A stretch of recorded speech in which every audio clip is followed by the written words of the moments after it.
Well, to me, looking at the rest of your reading, that would indicate your capacity to channel. I think that as if I was to see you as a musical instrument, then you'd be a finely tuned violin or like a Stradivarius or something like that, where just the slightest uh,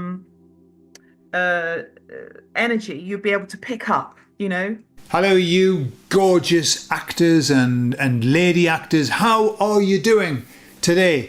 Today I'm talking about something that might resonate with you, and pun intended, sound therapy and the therapy that I had with Helen. I'll tell you all about it on the other side.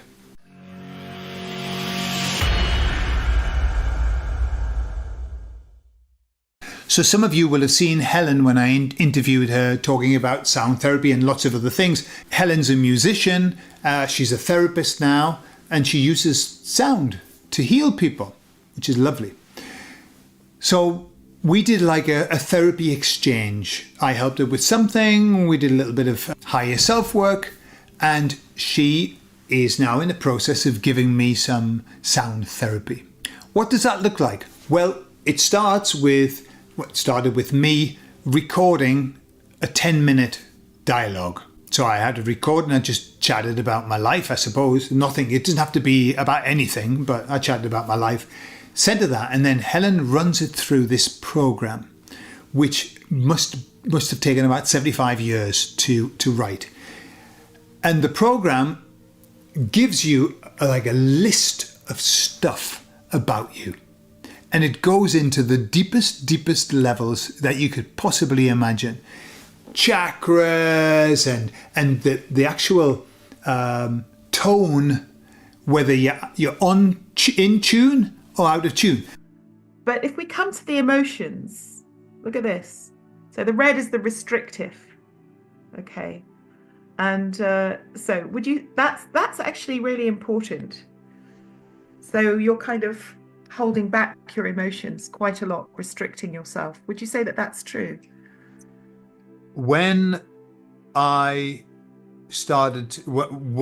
after I had the ayahuasca experience, I cried for 3 months. Okay, off and on. Not the whole 3 months. That would be awful, but off and on. And yeah. Since then, I have found that I'm able to express my emotions so much better than I used to, because I didn't express them. Because if you want everybody to like you, you cannot show your natural flow of emotions. I was a bit out of tune. Yeah, a little bit out of tune.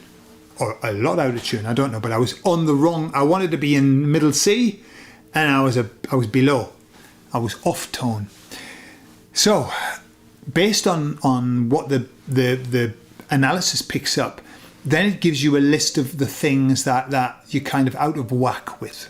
Okay, it tells you what you're good at as well, but we're never interested in that. We want to know what the problems are. Yeah, I remember years ago when I wasn't well. I didn't feel well. I wasn't doing the right thing in my life. And I saw a video of a guy who was talking to a doctor who did hair analysis and then ran it through this machine that then said what your problems were. And I thought, wow, that's bloody great. So it was only, I think the analysis was only like $100. So I thought, what the hell? Sent my hair off to the US for $100, got my report, nearly shit myself. The report was like endless with every problem you could probably imagine was there. And the one that frightened me the most was the C word. Notice I'm not saying cancer. The C word. Why? Just so that we're even more scared of it. So it mentioned cancer, various things, and I thought, holy cow. However, these things don't just come. They don't just tell you that. I mean, they don't just say, oh, well, that's it. You're fucked. There was an option of putting it right. And how it worked was that every month they would give you a card that would change your frequency. It was like resonance through your body. And so it was expensive. it was expensive. I can't remember how much it cost per month, but I think it was hundreds of euros a month. But I paid it, and I did it for a year. Why did I pay it? Because I thought, I talked to my wife about it, and she said, well, what's your life worth? What's your health worth? Put a price on that. I couldn't. So I went ahead and did it. I was fully aware that I was in the world of woo-woo. I was fully aware that he could have just made that list up. Yeah. However, I did it for a year, wearing the card around my neck. Every month came a new card. And when I look back, what I did in that year almost was like a springboard for me making massive changes in my life.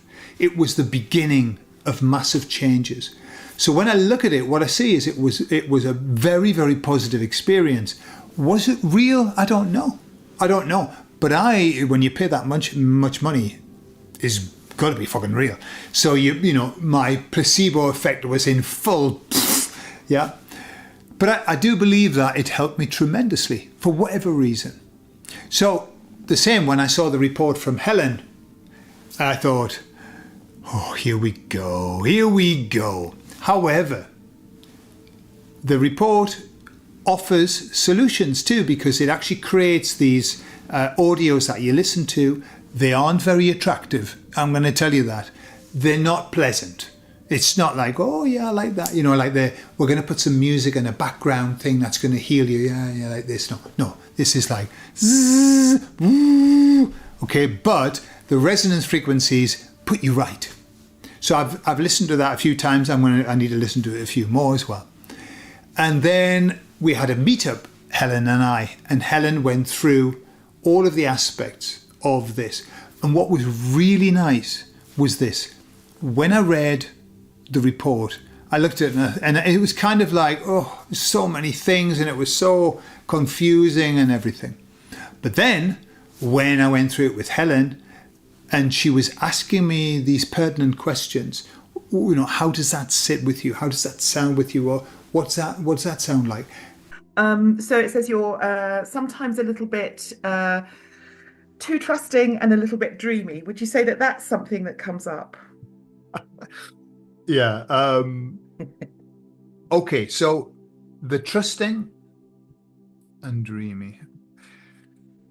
I was a daydreamer when I was a kid. I spent my entire childhood daydreaming because my life was so awful. It was better to go into another world. So yeah, I feel that I'm not so dreamy now, although I am extremely idealistic. I am, and I think it's that my personality is, we've got pessimist, realist, optimist. I'm an optimist. And I'm sold on being optimistic. Right. And if that means dreaming, then I'm okay. I'm okay to be there. I'm okay to be there because, I believe that some of the greatest innovations in this world have come through people dreaming of what can be. Absolutely. Yeah. Absolutely. So I'm and happy I think to also the trust part, And are you sometimes too trusting though? Can you sometimes even be naive in certain situations? Yeah. In the past, so my wife, she used to say, you're too nice to people. You're too nice. You're too nice. You're too nice. And she said, and people will abuse that.